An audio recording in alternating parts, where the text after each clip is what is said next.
Les informations font état de la méfiance de plus en plus grande des Kurdes de Syrie envers les États-Unis qui ont commencé à abandonner leurs mercenaires partout en Syrie. L'armée syrienne et les Kurdes de FDS se trouvent au seuil d'un véritable tournant qui pourrait changer de fond en comble le sort de l'État syrien.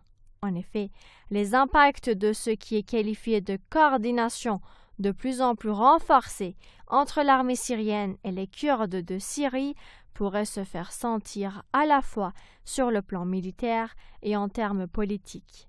Bar Kim-Yongur, analyste turco-belge, nous donne plus de détails à ce sujet. Alors quand on parle des Kurdes, je pense qu'il faut d'abord faire une distinction entre les différents courants politiques qui traversent la société kurde. C'est-à-dire qu'il n'y a pas une entité kurde homogène.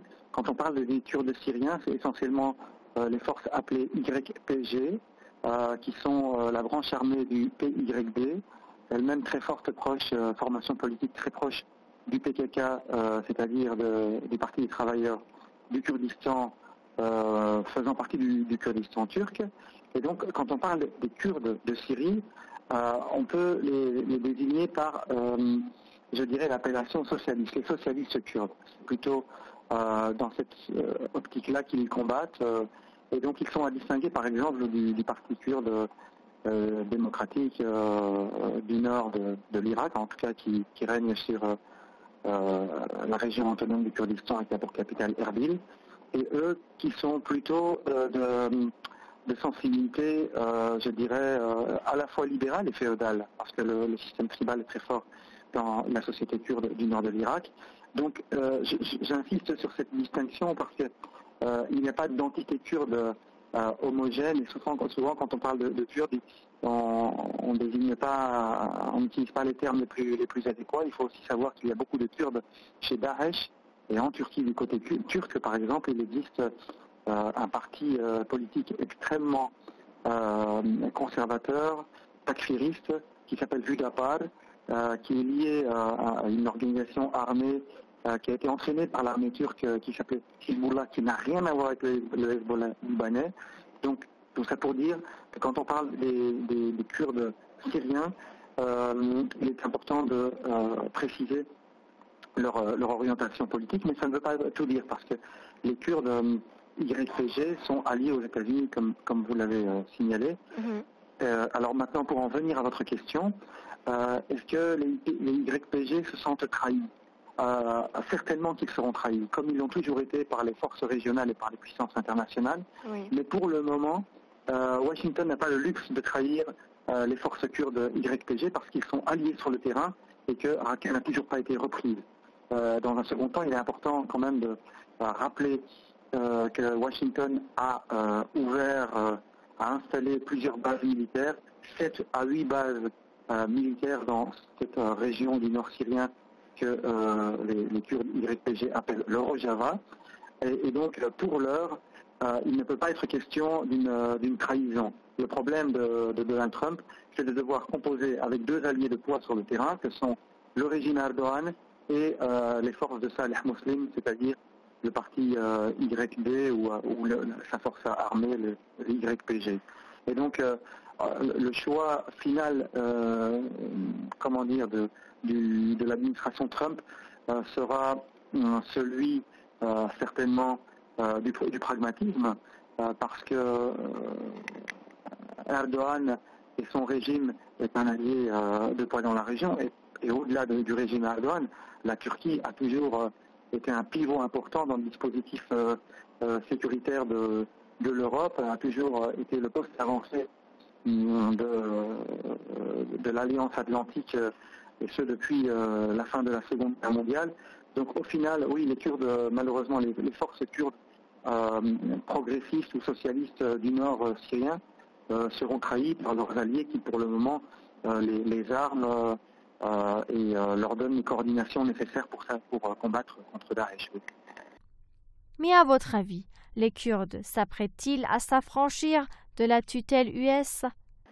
Alors le problème du parti de Saleh Muslim, c'est qu'il est traversé par plusieurs courants politiques. Tout à l'heure, j'ai souligné cette caractéristique qu'ils ont et qui vient de la tradition politique turco-kurde plutôt, qui est celui du socialisme. C'est un socialisme paradoxal parce que sur le terrain, les YPG ont essayé de créer une société alternative, égalitaire, citoyenne, municipaliste, donc où les habitants participent et discutent de l'avenir de leur entité locale et de la manière dont il faut gérer la vie publique.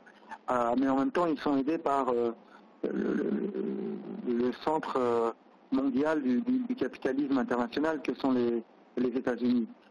Et donc, il y a ce clivage au sein des forces kurdes syriennes entre ceux qui sont plus, je dirais, dans cet idéalisme, dans ce romantisme révolutionnaire de type marxisant, et alors d'autres qui sont pragmatistes et beaucoup plus liés aux hommes d'affaires kurdes et qui, eux, essaieront de négocier avec les Américains jusqu'au bout. Et donc, ce clivage n'est pas encore résolu. Il faut savoir que les communautés kurdes sont en conflit entre elles depuis des décennies déjà, notamment les partis politiques kurdes. Le gouvernement de Barzani est très lié aux Américains et au régime Erdogan. Et il y a eu des guerres, par exemple, entre le PKK et le PDK.